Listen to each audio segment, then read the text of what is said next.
Masih bersama kami di Presisi Utama. Pemerintah berkomitmen untuk terus mengupayakan transformasi digital dengan mempercepat pengembangan ekonomi digital sebagai pilar strategis dalam mewujudkan visi Indonesia Emas 2045. Untuk itu pemerintah meluncurkan buku putih strategi nasional pengembangan ekonomi digital Indonesia 2030 di Jakarta.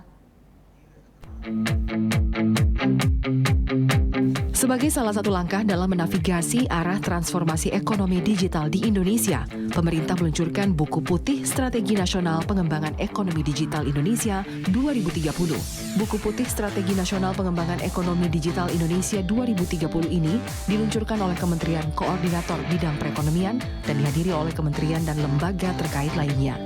Menteri Komunikasi dan Informatika Budi Ari Setiadi yang turut hadir dalam peluncuran tersebut menyampaikan buku ini menjadi landasan dalam mempersiapkan Indonesia menuju visi Indonesia Emas 2045.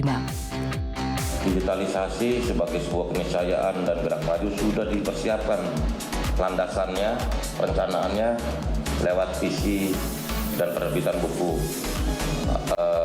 Strategi Digital 2030. Kita optimis dalam 7 tahun ke depan, bahkan menuju Indonesia 2045, Indonesia sudah berada di jalur yang tepat atau on the right track menuju masyarakat digital.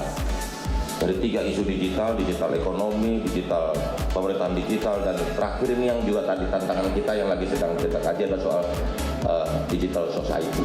Karena digital society ini perlu kajian yang mendalam karena ada etik, budaya, perilaku sosial dan lain-lain yang juga harus kita tata. Indonesia ini negara yang luas. Luas daratan kita itu 191 km persegi atau 191 juta hektar. Belum lautnya yang 2 kali lipat. Jadi memang soal infrastruktur digital di Indonesia ini pilihannya multi teknologi.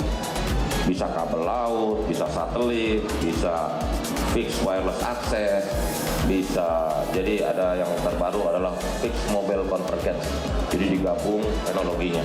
Karena kita tidak bisa bilang satu teknologi ini tepat untuk seluruh wilayah di Indonesia. Makanya tadi soal kearifan wilayah menjadi penting. Karena kan keberagaman kita juga dalam sisi di wilayah luar biasa. Ada gunung-gunung, ada pulau-pulau terpencil dan sebagainya. Begitu.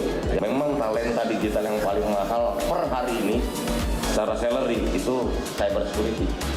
Itu gajinya besar sekali. Memang karena keamanan digital menjadi penting.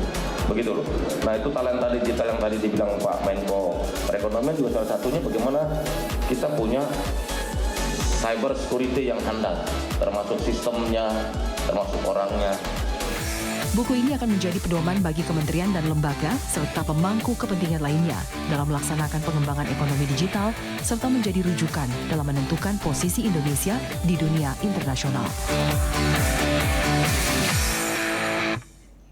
Media sosial memiliki peran besar dalam konflik di Gaza yang terjadi saat ini.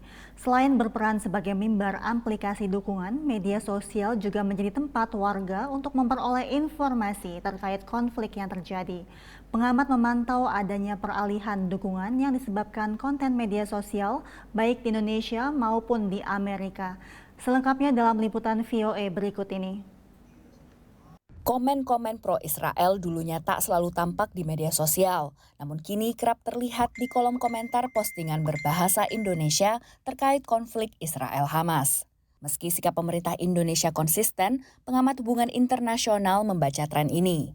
Tapi dalam beberapa tahun terakhir, suara yang memberikan dukungan pada Israel itu mulai muncul. Mungkin munculnya tidak terbuka karena area bermainnya lebih banyak di media sosial. Walau tak signifikan, namun komen yang membela Israel dipandang sebagai bentuk pergeseran narasi mengacu pada pemerintah Israel. Tadinya publik Indonesia yang pro-Israel itu punya kecenderungan untuk menyatakan dukungan pada Israel itu karena faktor sentimen agama. Tetapi kali ini mereka mendukung hak Israel untuk membela dirinya, mereka juga percaya bahwa Hamas itu mirip atau setara dengan ISIS seperti yang kerap disampaikan oleh media ataupun akun-akun resmi pemerintah Israel, dan juga berdasarkan kesejarahan memang solusi 2 negara.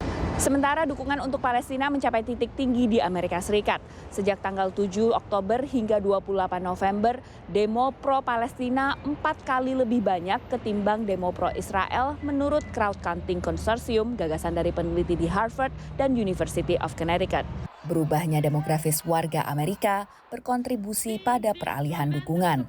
You see an increased population of people who are either Muslim or from the Middle East, Palestinian or Arab specifically, in the United States. Also intercommunally, within the Jewish population in the United States, there are significant generational gaps. Jejak pendapat Universitas Quinnipiac menunjukkan 52% responden AS usia 18 hingga 34 tahun yang masuk kelompok Gen Z dan milenial lebih bersimpati pada Palestina dibanding Israel. Sebaliknya, generasi di atas usia 35 tahun lebih bersimpati pada Israel. Ketersediaan informasi lewat media sosial berandil dalam perubahan ini. Social media and the availability of imagery and the availability of Palestinians to directly advocate and promote their own narratives, but it's not the only thing. This is a long-time goal of Palestinian activists, has been a long-standing grassroots effort to limit the domination of the Israeli state over the narrative of what is happening in this conflict. Pemerhati media sosial menganalisa fenomena ini sebagai salah satu bentuk demokratisasi informasi. Yang penting space-nya demokratis sehingga memungkinkan ada informasi benar, bombastis, dan salah itu akan ada semua di sana. Orang akan overwhelmed dengan informasi, ya, gitu. Dan itu tantangannya. Mereka akan lihat konten-konten yang lain. Dan harapannya inilah yang kemudian bisa membuat jadi balance. Di tengah perang narasi di media sosial, pengamat mengingatkan untuk tetap menerapkan verifikasi informasi dan kritis dalam menanggapi konten yang dikonsumsi. Dari Washington DC, Virginia Gunawan, Rifan Dwi Astono, VOA. Pemirsa tetaplah bersama kami, Presisi Utama akan segera kembali.